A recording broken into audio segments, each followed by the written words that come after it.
All right, good afternoon. Good afternoon, class. I hope you're having a good day. Today, we're going to start a new topic on essentially signal processing on graphs and see how that connects to our GNM models. And using these, we are essentially trying to define new convolutional layers. So far, what we have studied is on basically the topic of graph neural network was models that were using neural message passing as their propagation rule. Just as a reminder, this propagation rule was consist of two steps. The first step was aggregating information from neighbors of each node in order to construct a message.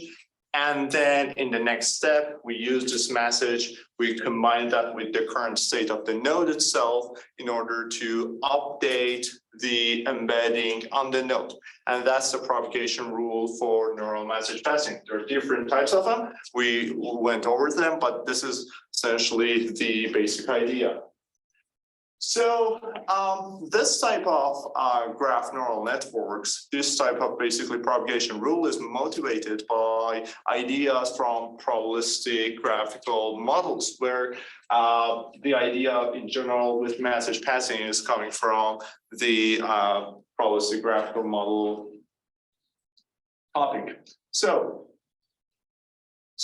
far, we looked at these models. But one can also motivate constructing GNM models from different fields as well. So the first one was, of course, probabilistic graphical models.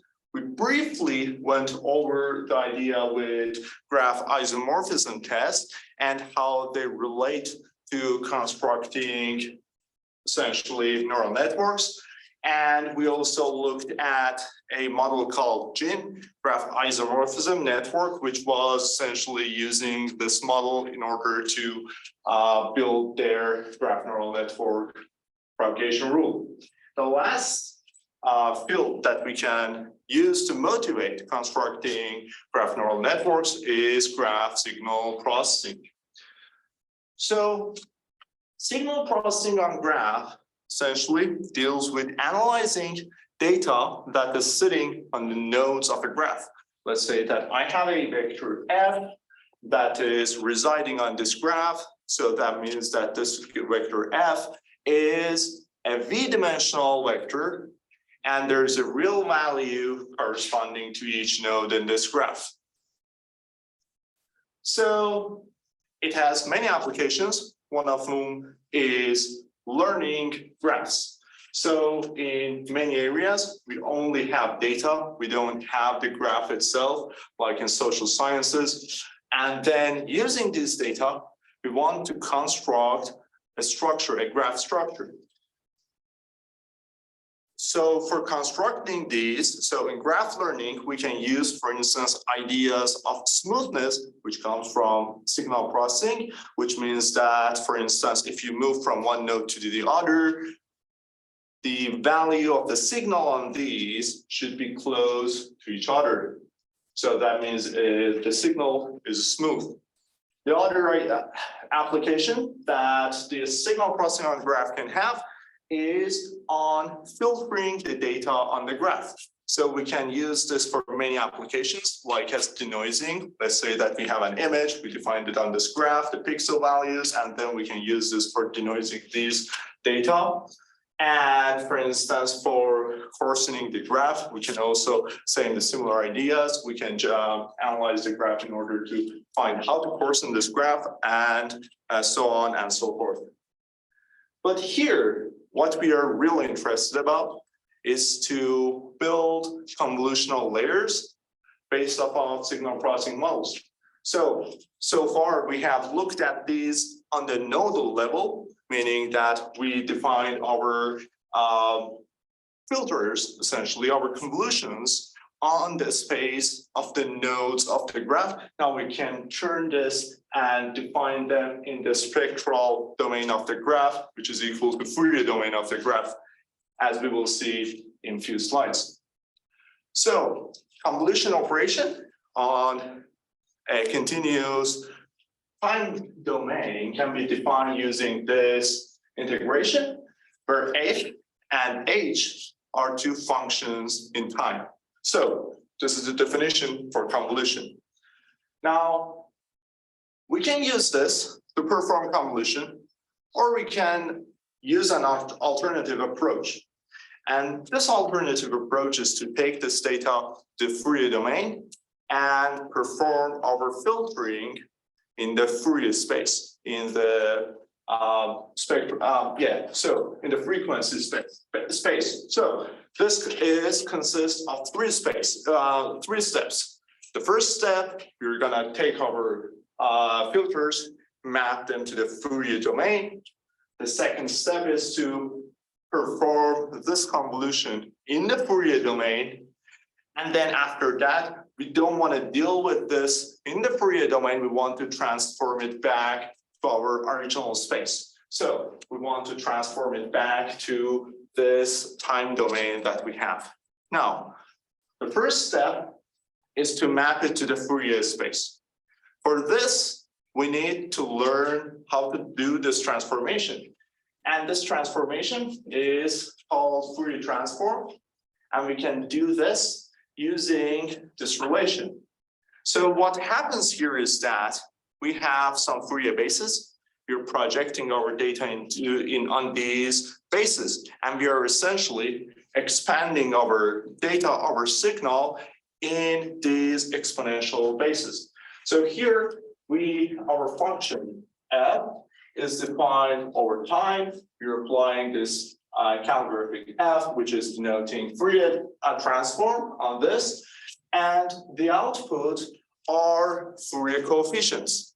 So these coefficients are essentially showing are corresponding to different bases, different Fourier bases. So here you can see the f.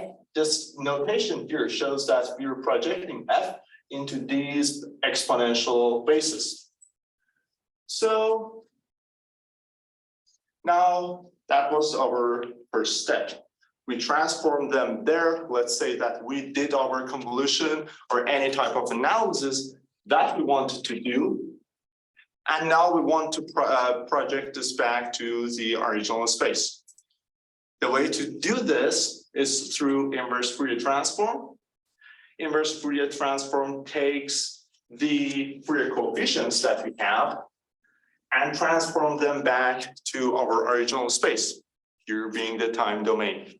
Now, we can show that in the continuous form using this integration, where these f, basically f hat, is just representing our Fourier coefficients.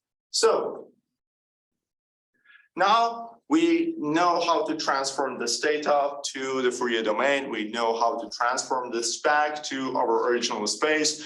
But the idea that we wanted to follow was to perform convolution in the Fourier domain. And we can define that as an element-wise product of the Fourier coefficients. So we have a function f. We transform this to the Fourier domain. We have a function h. We transform that to the Fourier domain as well. Now what we have are two sets of basically transformed vectors. Now, two transform vectors. Now using element-wise product or hand-amount product of these two essentially set of coefficients, we can perform convolution in the Fourier domain. So what you want to do now is to take this back to the original space.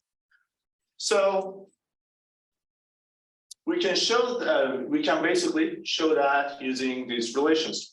We have f, we took that to the Fourier domain, we dot producted with the transform version of the vector h and function h, and then we transform this back to our original space, which is going to perform convolution for us. Now, think about it.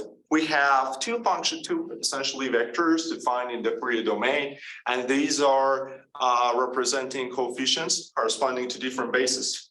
So if let's say that I have f, I have a function f, I have a signal f that I'm filtering using some filter h.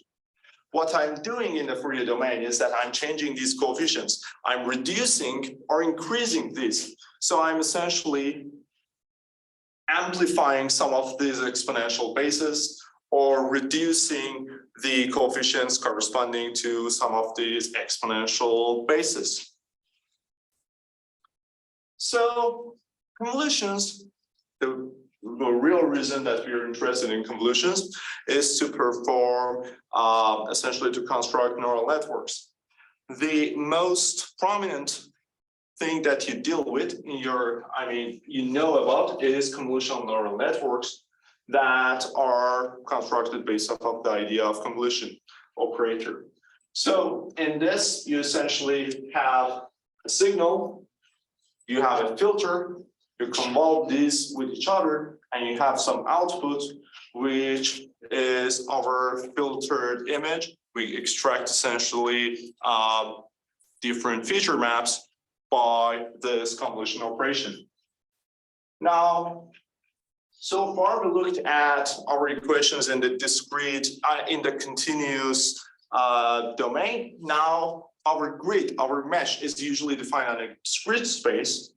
So what we really need to do is to use a formulation that considers information or f as discrete, not a continuous function of f.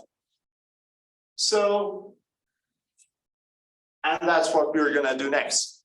What we're going to do is to reformulate these equations that we had, these transformations, the Fourier transforms that we had, using discrete version of this data in the discrete domain, and then we will see how the convolution will look like. So we have this function f. We project this onto Fourier basis in order to generate basically to find Fourier coefficients. And you see that our integration in the continuous form has now changed to summation. So we are summing instead of integrating over t. So this output is our Fourier coefficient. Now, if you look at it, it's a summation, and these are different weights. So if I want to reconstruct this, I'm essentially doing a weighted sum. So as this. So I have the bases. I sum this with some weight, and I'm going to get my original data back. And that's the way to recover our data from the Fourier coefficients. So convolution operations have two characteristics, and those characteristics are their equivariance with respect to shift and difference operations. So next we will look at difference and shift operations. So shift operation, I'm showing this with calligraphic T sub A, is essentially shifting my function with by A. So let's say that I have function f defined as point t. Now, when I shift it, now it's going to be shifted to point t minus a. The same basically value ft now is residing on point ft minus a. When we say that something is equivariance with respect to shift, or let's say here convolution, it means that I can either shift it and then convolve it, or convolve it and then shift it. So essentially, no matter if I shift f, convolve it with g, or shift g, convolve it with f, or convolve this with together and then shift them by a, the result is going to be the same. So that means they are equivariant with shift. So the other operation that is important for us is the difference operation. Difference operation is essentially finding the difference between the value residing at point T of function f with its neighboring points. So here I'm saying that it is going to be equal to ft plus 1 minus ft. So when I say that our an operation convolution essentially should be invariant with respect, equivariant with respect with difference, it means that it doesn't matter if I apply difference operator on f and then convolve it with g, or convolve or apply basically difference operator on g, then convolve it with f, or convolve this together and then apply difference operator on these, the results are going to be the same. So that means that convolution operation is equivariant with shift. So let's now move